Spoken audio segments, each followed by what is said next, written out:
പത്തരമാറ്റ് സീരിയലിൻ്റെ വരാനിരിക്കുന്ന ഒരു അടിപൊളി എപ്പിസോഡിലേക്ക് എല്ലാവർക്കും സ്വാഗതം. അപ്പോൾ നമ്മുടെ ചാനൽ ആദ്യമായിട്ട് കാണുന്നവരെ എല്ലാവരും ഒന്ന് സബ്സ്ക്രൈബ് ചെയ്ത് സപ്പോർട്ട് ചെയ്തേക്കുമല്ലോ. അതുപോലെ തന്നെ വീഡിയോ ലൈക്ക് ചെയ്തും ഹൈപ്പ് ചെയ്തും കൂടി ഒന്ന് സപ്പോർട്ട് ചെയ്തേക്കണേ. നമുക്ക് വീഡിയോയിലേക്ക് കടക്കാം. ഇന്ന് കോടതി ദിവസമാണ് കേട്ടോ. നമ്മുടെ അനിയുടെയും അനാമികയുടെയും കോടതി ദിവസമാണ്. വേറൊന്നുമല്ല, അവർക്ക് കുറേ നാളായിട്ട് ഈ ഒരു കാര്യത്തിൻ്റെ പുറകെ ഇങ്ങനെ നടന്നുകൊണ്ടിരിക്കുകയായിരുന്നു അനി. വേറൊന്നുമല്ല, അനാമികയിൽ നിന്ന് എങ്ങനെയെങ്കിലും തനിക്ക് ഡിവോഴ്സ് കിട്ടണം, എന്നാലേ താനൊന്ന് ഫ്രീ ആവത്തുള്ളൂ അല്ലേ. അങ്ങനെ ആ ഒരു ഡേ ആണ് ഇന്നത്തെ ദിവസം. നമ്മുടെ അനിയുടെ വിധിയാണ് അല്ലേ, എന്തായി തീരുമെന്നുള്ളൊരു ടെൻഷനിലാണ് അനി ഇപ്പോൾ. ഇതുമായിട്ട് ബന്ധപ്പെട്ട് ഒരുപാട് മാനസിക സമ്മർദ്ദത്തിൽ തന്നെയായിരുന്നു കേട്ടോ അനി. അത് മാത്രമല്ല, തൻ്റെ സുഹൃത്തും തൻ്റെ വക്കീലും കൂടെ ആയ നവീന് തൻ്റെ പ്രണയിനി, തൻ്റെ കാമുകിയും നന്ദുവിനോട് ആ ഒരു ഇഷ്ടം ഉണ്ടെന്നറിഞ്ഞ ആ ഒരു നിമിഷം തന്നെ അനി വല്ലാണ്ടായി പോവുകയായിരുന്നു. നവീനാണെങ്കിൽ ഒരുപാട് തവണ അനിയോട് പറഞ്ഞിരുന്നു, എടാ എൻ്റെ സ്നേഹം എങ്ങനെയെങ്കിലും നീ നന്ദുവിനെ ഒന്ന് അറിയിക്കണമെന്ന് പറഞ്ഞപ്പോഴൊക്കെ അനി അത് നവീനോട് കള്ളം പറയുകയായിരുന്നു ഉണ്ടായിരുന്നത്. എടാ ഞാൻ നന്ദുവിനോട് പറഞ്ഞു, നന്ദു മറുപടി ഒന്നും പറഞ്ഞില്ല എന്നൊരു കള്ളമായിരുന്നു കേട്ടോ പറഞ്ഞുകൊണ്ടിരുന്നത്. അങ്ങനെ നവീൻ അവസാനം മനസ്സിലാക്കുമായിരുന്നു അനി നന്ദുവിനോട് തൻ്റെ പ്രണയം ഒന്നും പറഞ്ഞില്ല എന്നും.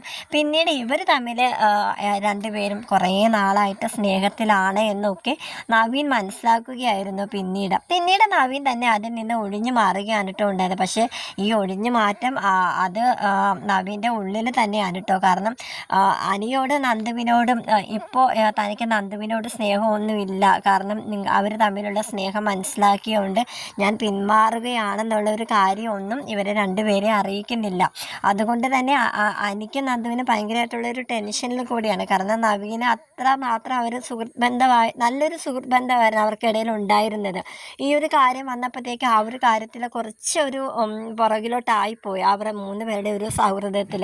അങ്ങനെ നന്ദുവാണെങ്കിലും നവീനേട്ടൻ ഒരിക്കലും എന്നോട് ഇങ്ങനെ ഒന്നും പറയേണ്ടിയിരുന്നില്ല, ഞാനിങ്ങനെയൊന്നും അല്ല നവീനേട്ടനെ കുറിച്ച് വിചാരിച്ചിരുന്നതെന്നൊക്കെ അനിയോട് പറയുമ്പോൾ, ഞാൻ ആദ്യം തന്നെ നിന്നോട് പറഞ്ഞതല്ലേ അവൻ്റെ മനസ്സിൽ ഇങ്ങനെ ഒരു ഇരിപ്പോഷമുണ്ട്, അതുകൊണ്ട് നീ കുറച്ച് അകലം പാലിക്കണമെന്നൊക്കെ. അങ്ങനെ ഇതുമായിട്ട് ബന്ധപ്പെട്ട് ഒരുപാട് തലവേദന പിടിച്ച കേസിലൂടെയാണ് കേട്ടോ നമ്മുടെ അനി സത്യം പറഞ്ഞ് പോയിക്കൊണ്ടിരുന്നത്. അങ്ങനെ ആ ഒരു ദിവസം ഡിവോഴ്സിൻ്റെ ആ ഒരു ദിവസമായപ്പോഴത്തേക്കും എനിക്ക് ഭയങ്കരമായിട്ടുള്ളൊരു ഡൗട്ടാണ്, ഇനി നവീൻ എന്നെ ചതിക്കുമോ ഇല്ല എന്നുള്ളൊരു ഡൗട്ടാണ് കേട്ടോ.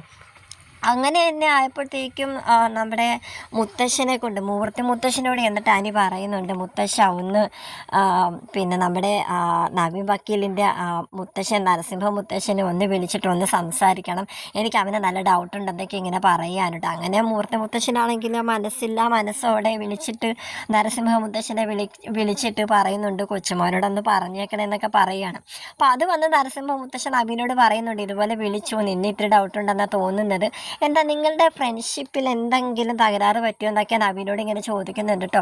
അങ്ങനെ ആ ഒരു വിധിയായിട്ടുള്ള ഇന്നത്തെ ദിവസം അങ്ങനെ കോടതിയിൽ നിന്ന് അനാമികയെ നിർത്തിപ്പൊരിച്ചിട്ട് ഡിവോഴ്സ് കയ്യിൽ വെച്ച് കൊടുക്കുമ്പോഴത്തേക്കും അനി പറയുന്നുണ്ട്, നവീനോട് പറയുന്നുണ്ട്, നവീൻ എന്നോട് നീ ക്ഷമിക്കണമെന്നിങ്ങനെ പറയുകയാണ് കേട്ടോ, ഞാൻ നിന്നെ ഒരുപാട് തെറ്റിദ്ധരിച്ചു എന്ന് പറയുകയാണ് കേട്ടോ. അപ്പോഴും നവീൻ പൂർണ്ണമായിട്ടും സത്യങ്ങളൊന്നും അവരോട് തുറന്ന് പറയുന്നില്ല, നന്ദുവിനോട് അനിയോടും പറയുന്നില്ല. എടാ എനിക്ക് നന്ദുവിനോട് ഇപ്പോൾ ഇഷ്ടമൊന്നും ഇല്ല, നിങ്ങൾ തമ്മിലുള്ള ഇഷ്ടമൊക്കെ എനിക്കറിയാം, ആ ഒരു കാര്യം പറയുന്നില്ല. പക്ഷെ നമ്മൾ വിചാരിക്കും നവീൻ ഇപ്പോൾ അത് പറയുമെന്ന് വിചാരിക്കുന്നുണ്ട് കേട്ടോ. പക്ഷെ അതൊന്നും നവീൻ തുറന്ന് പറയുന്നില്ല. അങ്ങനെ അനിയാണെങ്കിൽ ഇപ്പോൾ പറയാണ്, ഓ എനിക്ക് ഡിവോഴ്സൊക്കെ കിട്ടി ശരിയാണ്, പക്ഷേ ഒരു സമാധാനം കിട്ടിയപ്പോൾ മറ്റൊരു സമാധാനം പോയല്ലോ എന്നിങ്ങനെ അവൻ കരുതുകയാണ് കേട്ടോ. വേറൊന്നുമല്ല, ഡിവോഴ്സ് കയ്യിൽ കിട്ടിക്കഴിഞ്ഞാൽ നന്ദുവിനെയും തന്നെയും ഒന്നിപ്പിച്ച് വെക്കേണ്ട ചുമതല നിൻ്റേതാണ് കേട്ടോ എന്ന് പറയുന്നുണ്ട്. അതായത് തൻ്റെ അമ്മയോട്, നവീൻ്റെ അമ്മയോട് ഇതിനെപ്പറ്റി ഒന്നും പറഞ്ഞിട്ടൊന്നുമില്ല. കാരണം ഒരു പോലീസുകാരിയായിട്ടുള്ള ഒരു മരുമകൾ വീട്ടിലേക്ക് കടന്നു വരുന്നത് പുള്ളിക്കാരിക്ക് ഇഷ്ടമല്ല. അത് നേരത്തെ തന്നെ പുള്ളിക്കാരുടെ ആ ഒരു അഭിപ്രായം പറഞ്ഞിട്ടുള്ളതാണ്. പുള്ളിക്കാരിക്ക് ഒരു നാടൻ ഒരു വീട്ടിൽ തന്നെ, അതായത് പുറത്ത് ജോലിക്കൊന്നും പോകാത്ത ഒരു നാടൻ പെൺകുട്ടിയായിട്ടാണ് പിന്നെ മകൻ്റെ വൈഫിനെ പുള്ളിക്കാരി ആദ്യം തന്നെ ആഗ്രഹിച്ചിരുന്നത്. പക്ഷെ നന്ദു ആണെങ്കിൽ ഒരു പോലീസുകാരിയാണ്, അവൾക്ക് അവളുടേതായിട്ടുള്ള ഒരു വ്യക്തിത്വമുണ്ട്, ജോലി ജോലി ചെയ്ത് ജീവിക്കണം, ആരെയും ഡിപ്പെൻഡ് ചെയ്ത് ജീവിക്കാനായിട്ട് പാടില്ല എന്നൊക്കെയുള്ള ഒരു വ്യക്തിത്വമാണ് നമ്മുടെ നന്ദുവിനുള്ളത്. എന്നാൽ തൻ്റെ അമ്മയോട് ഇങ്ങനെയുള്ള കാര്യങ്ങളൊക്കെ പറഞ്ഞ് മനസ്സിലാക്കണം. അതിന് അനി എന്ത് ചെയ്യണം? അനിയുടെ മുത്തശ്ശനോടും മുത്തശ്ശിയോടും പറഞ്ഞിട്ട് അവരെ രണ്ടുപേരെയും കൂടെ കൂട്ടിക്കൊണ്ട് വീട്ടിൽ വന്നിട്ട് അമ്മയോട് സംസാരിക്കണം. അപ്പോൾ നന്ദുവിൻ്റെ കാര്യത്തിൽ ഏകദേശം ഓക്കെ ആവുമല്ലോ.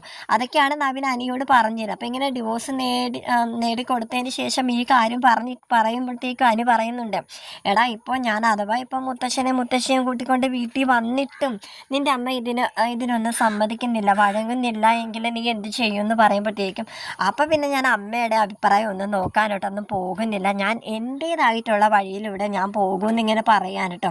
അപ്പോഴും നമ്മുടെ നവീൻ്റെ ഉള്ളിലുണ്ട്, നീ കുറച്ച് ടെൻഷൻ അടിക്കടാ, നിങ്ങൾ രണ്ടുപേരും കൂടെ എന്നെ ഒരുപാടിട്ട് കറക്കിയതല്ലേ, നിങ്ങളിപ്പോഴും നിങ്ങൾ തമ്മിൽ പരസ്പരം ഇഷ്ടമാണെന്നുള്ള കാര്യം എന്നോട് പറയുന്നില്ലല്ലോ, അതുവരെ ഞാൻ ഇങ്ങനെ നിങ്ങളെ രണ്ടുപേരെ ഇങ്ങനെ ടെൻഷൻ അടുപ്പിച്ചുകൊണ്ടേ ഇരിക്കുമെന്നിങ്ങനെ നവീനിങ്ങനെ മനസ്സിലിങ്ങനെ പറയാൻ കേട്ടോ. അനിയാണെങ്കിൽ ഭയങ്കര ദുഃഖത്തോടെ അവരുടെ കാര്യം ഒന്ന് തുറന്ന് പറയാനാവാതെ എന്നാൽ ശരിയെന്നൊക്കെ പറയണം. അങ്ങനെ നവീൻ പറയുന്നുണ്ട്, ശരി എന്നാൽ ഞാൻ നന്ദുവിനെ കൊണ്ട് ഞാൻ വീട്ടിൽ കൊണ്ടാക്കിയിട്ട് ഞങ്ങൾ പോകുവാണെന്നൊക്കെ പറഞ്ഞ് അവരങ്ങനെ പോവാണ്. അങ്ങനെ നിസ്സഹായനോടെ നോക്കി നിൽക്കാൻ കേട്ടോ അനി. അപ്പോൾ ആ ഒരു നിപ്പ് കാണുമ്പോൾ തന്നെ നവീനാണെങ്കിൽ മനസ്സിലിങ്ങനെ കുറച്ച് നീ വിഷമിക്കണം എന്നൊക്കെ പറഞ്ഞിട്ടാണ് കേട്ടോ കാറെടുത്ത് പോകുന്നത്.